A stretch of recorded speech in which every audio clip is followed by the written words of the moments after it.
Hello friends, welcome back to my channel. আসলে সবাই তোমরা খুব ভালো আছো, সুস্থ আছো, আমরা খুব ভালো আছি। আজকে একটা ছোট্ট করে একটা রেসিপি শেয়ার করব। চট জলদি করে কি টিফিন দেওয়া যায় স্ন্যাক্সে, স্পেশালি বিকেল টাইমে, আর যেটা খুব হেলদিও হবে আর খুব কম সময় লাগবে, কম ইনগ্রিডিয়েন্টস লাগবে। চলো শেয়ার করি।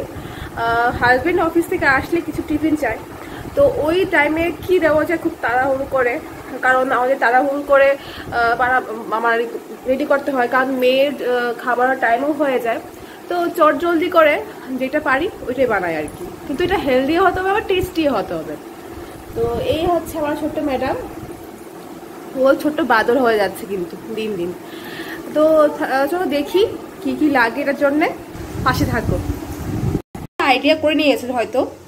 এখানে দেখো কিউকাম্বার মানে শসা আর টমেটো এখানে কুচি করে রেখেছি। শসাটাকে কুড়িয়ে নিয়েছি, মানে স্লাইস করে নিয়েছি। শসাটা গ্রেট করার পরে এখানে কিছু এগ ঝুড়ি করে নিয়েছি। এই মায়োনিজটা দেবো আমি, আর দেবো ব্ল্যাক পেপার, সল্ট। দেন তোমরা থাকো কি কি করে দেখো, আর হয়তো তোমরা আইডিয়া করে নিয়েছো কি হবে এটা। তো চলো দেখতে থাকি। এখন ব্রেডগুলিকে একটু গরম করে নিচ্ছি। একটু গরম করে দিলে একটু হালকা হালকা ক্রিস্পি হয়, আর আমারও ভালো লাগে। মানে একদম একটু মানে সঙ্গে সঙ্গে দিয়ে দিতে আমার ভালো লাগে না। তো সব কটাকে এখানে মিশিয়ে দিয়েছি। তোমরা ইচ্ছে হলে এখানে সসও ইউজ করতে পারো, মানে তোমরা যা ইচ্ছে তা ইউজ করতে পারো। আর ইচ্ছে হলে ডিম সেদ্ধ করেও দিতে পারো। আর উইন্টারে তো অনেক সবজি, উইন্টার তো মানে সবজির সিজন। তো ওই টাইমে না তুমি ব্রকলি দিয়ে সে না জাস্ট অসম লাগে, আর লেটুস পাতা দিলে তো জাস্ট ফাটাফাটি।